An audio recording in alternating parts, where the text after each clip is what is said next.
Ternyata 60% orang merasa rezeki mereka terhambat bukan karena kurangnya usaha, tapi karena sikap dan kebiasaan yang salah.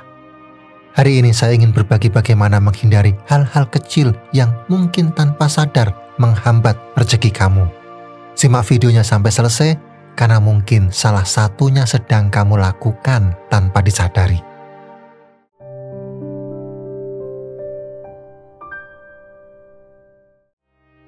Saya mengerti hidup tidak selalu mudah.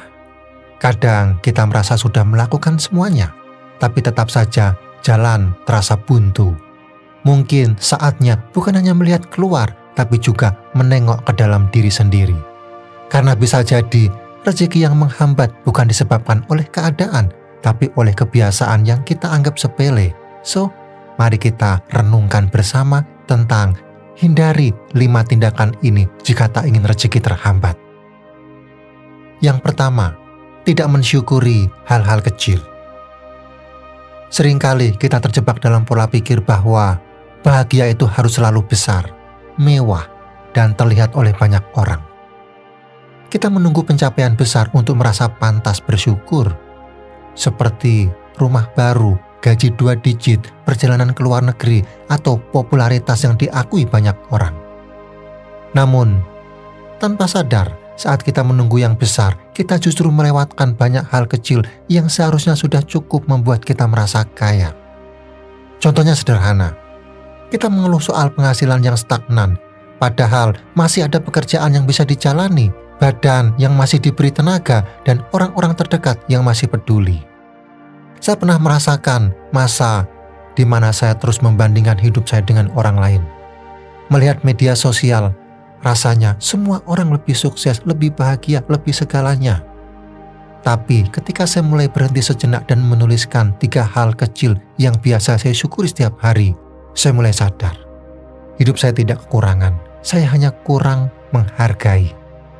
Mensyukuri hal kecil bukan berarti menolak berkembang, tetapi menyadari bahwa yang kecil pun adalah bagian dari keberlimpahan. Mata yang masih bisa melihat, napas yang masih berhembus, atau bahkan secangkir kopi hangat di pagi hari, itu semua adalah bentuk rezeki yang tidak semua orang miliki.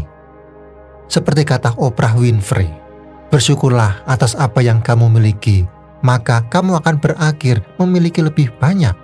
Jika kamu terus fokus pada apa yang tidak kamu miliki, kamu tidak akan pernah merasa cukup.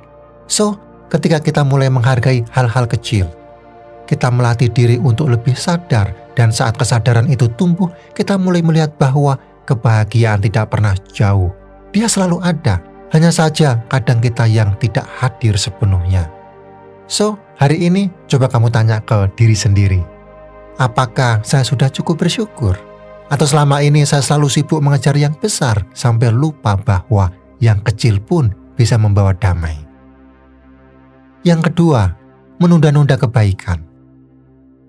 Saya yakin kamu pasti pernah berada di titik ini, saat niat baik muncul dalam hati, tapi entah kenapa selalu ditunda. Seperti ingin bantu orang tua, tapi kamu pikir, tunggu nanti pas sudah punya cukup.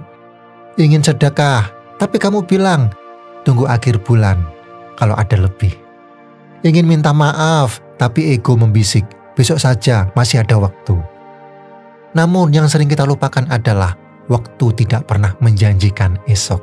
Dan kebaikan yang ditunda bisa jadi adalah kesempatan yang tidak akan datang 2 kali. Saya pribadi pernah mengalami hal yang membuat saya menyesal cukup dalam.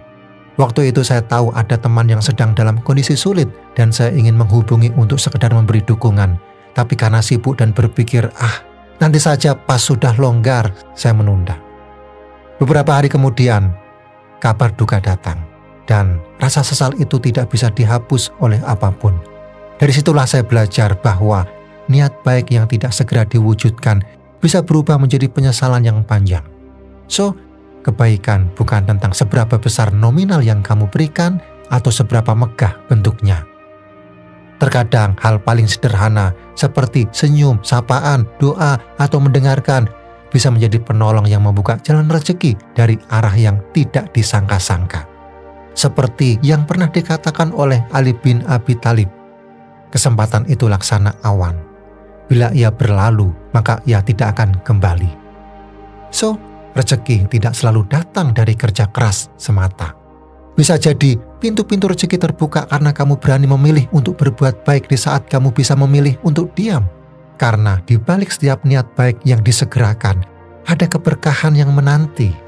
Maka, hari ini saya ingin mengajak kamu dan saya sendiri untuk bertanya dalam hati, apakah ada kebaikan yang sedang saya tunda?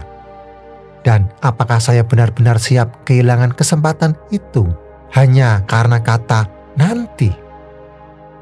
Yang ketiga, tidak menjaga lisan dan sikap. Kamu dan saya mungkin pernah mengucapkan kalimat-kalimat ini tanpa berpikir panjang. Kerja begini-begini saja, capek tapi nggak ada hasilnya. Dia enak banget, rezeki lancar terus, pasti ada sesuatu di balik itu. Atau bahkan yang lebih halus tapi tetap menyakiti. Kalau bukan karena saya, dia nggak akan bisa sejauh itu. Tanpa kita sadari, ucapan seperti ini bukan hanya mencerminkan isi hati, tetapi juga menjadi cermin dari cara kita memandang hidup. Dan sayangnya tidak semua yang keluar dari mulut itu ringan dampaknya. Bisa jadi ucapan yang tampak kecil itu adalah dinding tak kasat mata yang menghalangi rezeki masuk ke dalam hidup kita. Saya pernah ada di fase di mana saya mudah sekali mengeluh tentang pekerjaan, tentang rekan kerja, bahkan tentang diri saya sendiri. Hampir setiap hari rasanya ingin marah, merasa tidak puas, dan menyalahkan keadaan. Tapi anehnya, semakin sering saya berbicara buruk, hidup justru semakin terasa berat. Rezeki seperti menjauh, hubungan terasa renggang, dan hati pun jadi penuh rasa sempit. Sampai suatu hari, saya membaca satu kutipan dari Buddha Gautama yang menyentuh hati saya. Lidah seperti pisau tajam, ia membunuh tanpa menumpahkan darah. Dari situ saya belajar bahwa lisan adalah salah satu bentuk energi. Jika yang keluar dari mulut kita adalah doa, pujian, dan ucapan baik, maka semesta pun akan memantulkan energi kebaikan itu kembali pada kita. Sebaliknya, jika yang keluar adalah keluhan, cemooh, atau prasangka buruk, maka kita sedang menciptakan awan mendung di atas kepala kita sendiri. So, menjaga lisan bukan berarti kita menahan segala hal dalam diam. Tapi itu tentang memilih mana yang layak diucapkan dan mana yang tidak baik disimpan dalam doa dan perenungan. Begitu pula dengan sikap. Kadang kita tidak menyadari bahwa gestur sinis, tatapan meremehkan, atau respon yang tidak tulus pun bisa menjadi isyarat yang menutup pintu-pintu kebaikan dalam hidup. Karena rezeki bukan hanya tentang angka atau materi. Rezeki bisa datang dari pertemuan yang tulus, dari peluang yang tak terduga, atau dari hati yang terasa tenang. Dan semua itu seringkali bermula dari lisan yang dijaga dan sikap yang dihiasi dengan niat baik.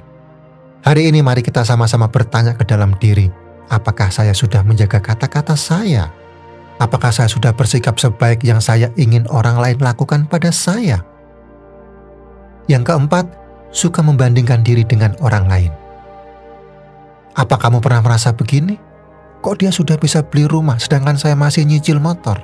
Dia seumuran saya tapi sudah punya jabatan tinggi dan penghasilan besar. Kalimat-kalimat seperti itu terdengar biasa. Tapi jika terus diulang dalam kepala, pelan-pelan bisa menjadi racun yang menggerogoti hati dan membuat kita lupa bersyukur atas apa yang sudah kita miliki. Saya pun pernah berada di fase itu. Scrolling media sosial, melihat postingan teman-teman yang liburan ke luar negeri, menikah dengan pasangan ideal, atau sukses menjalankan bisnisnya. Sementara saya merasa masih berjuang. Kadang jatuh, kadang diam di tempat, dan kadang kehilangan arah. Tapi di satu titik saya sadar, saya tidak sedang melihat kehidupan mereka secara utuh. Saya hanya melihat potongan kecil yang mereka pilih untuk ditampilkan. Dan yang lebih penting, saya melupakan bahwa hidup bukanlah perlombaan siapa paling cepat. Hidup adalah perjalanan untuk menemukan makna dan setiap orang punya rute dan kecepatan masing-masing. Perbandingan yang tidak sehat membuat kita kehilangan jati diri. Kita mulai menjalani hidup bukan karena panggilan hati, tapi karena tekanan ekspektasi. Bahkan kadang kita bisa kehilangan arah karena terlalu sibuk melihat jalan orang lain. Padahal seperti kata Theodore Roosevelt, perbandingan itu mencuri kebahagiaan. Ia membuat kita merasa selalu kurang, meskipun sebenarnya kita sudah cukup. Bayangkan tanaman di taman Ada yang tumbuh cepat, ada yang lambat, ada yang berbunga dalam waktu singkat, ada yang membutuhkan musim-musim panjang sebelum akhirnya mekar. Tapi semuanya tetap indah jika tumbuh di waktunya masing-masing. Kamu dan saya pun begitu. Rezeki kita sudah ditakar, waktu kita sudah diatur, dan perjalanan kita unik. Yang perlu kita lakukan bukan meniru langkah orang lain, tapi menjaga langkah kita sendiri agar tetap teguh, tulus, dan penuh harapan. So, jika hari ini kamu merasa tertinggal, ingat, mungkin bukan kamu yang terlambat, hanya saja waktumu belum tiba. Dan tidak apa-apa, karena selama kamu terus berjalan, kamu tetap sedang menuju. Yang kelima, tidak ikhlas dalam memberi. Pernahkah kamu merasa kecewa setelah menolong seseorang karena ternyata dia tidak berterima kasih atau tidak membalas kebaikanmu? Saya pun pernah mengalaminya. Memberikan waktu, tenaga, bahkan uang untuk membantu, tapi kemudian merasa sakit hati karena tidak dihargai. Lalu muncul bisikan dalam hati, kalau tahu begini, mending tidak bantu dari awal. Itulah jebakan halus dari pamrih. Kadang kita merasa sudah tulus, tapi jauh di dalam hati ada ekspektasi tersembunyi. Ingin diakui, dihargai, atau minimal mendapat balasan. Namun ketika harapan itu tidak terpenuhi, kita menjadi kecewa, bahkan enggan berbuat baik lagi. Padahal rezeki sejati justru datang saat kita ikhlas memberi, bukan saat kita mengharap kembali. Seperti kata tokoh bijak Khalil Gibran, kamu memberi sedikit saat memberi dari harta milikmu. Tapi sesungguhnya kamu baru benar-benar memberi saat kamu memberikan dirimu sendiri.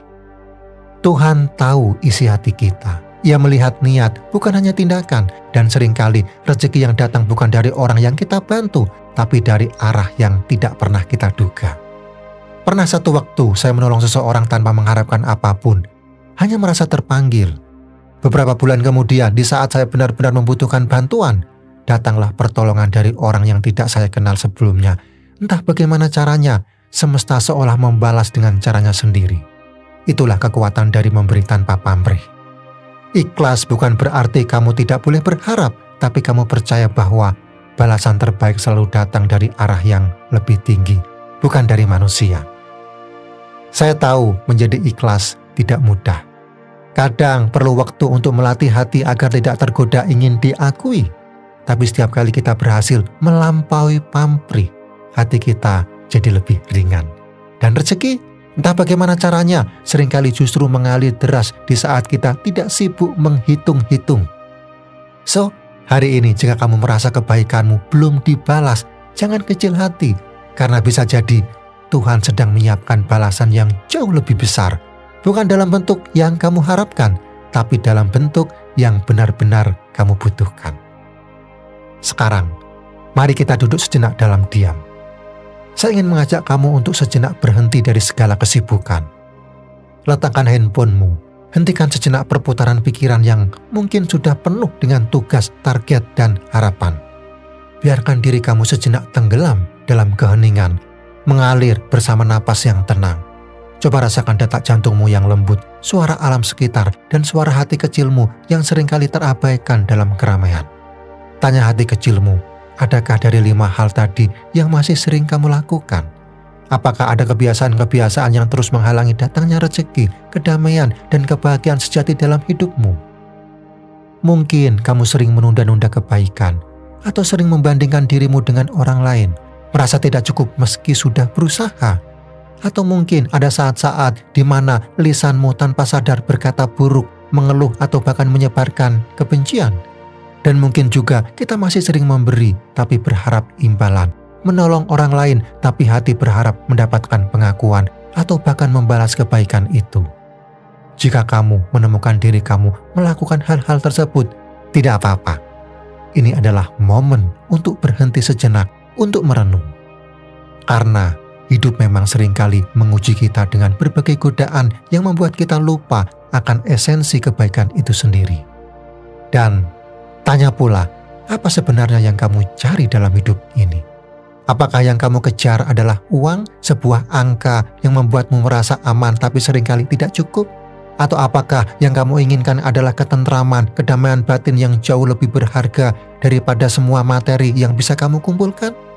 Atau mungkin yang kamu cari adalah berkah, rezeki yang mengalir dengan tenang dan membawa kebahagiaan yang tidak hanya memenuhi dompetmu, tetapi juga jiwamu? Kadang kita terlalu fokus pada tujuan besar, tapi melupakan hal-hal kecil yang justru mendekatkan kita pada kebahagiaan sejati. Rezeki bukan hanya soal apa yang kita miliki, tapi tentang bagaimana kita memandangnya dan mensyukurinya. Dan hanya dengan memberi tanpa pamrih, merendahkan hati, dan menjaga lisan kita, kita akan mulai merasakan betapa dunia ini penuh dengan berkah yang melimpah jika kita tahu bagaimana membuka hati kita untuk menerimanya. Terkadang kita tidak perlu mencari jauh-jauh. Rezeki, kebahagiaan, dan kedamaian seringkali sudah ada di depan mata, hanya menunggu kita untuk menyadarinya. So, mari kita lakukan perubahan itu bersama-sama. Tidak untuk dilihat orang lain, tapi untuk merasakan kebahagiaan sejati yang datang dari dalam diri.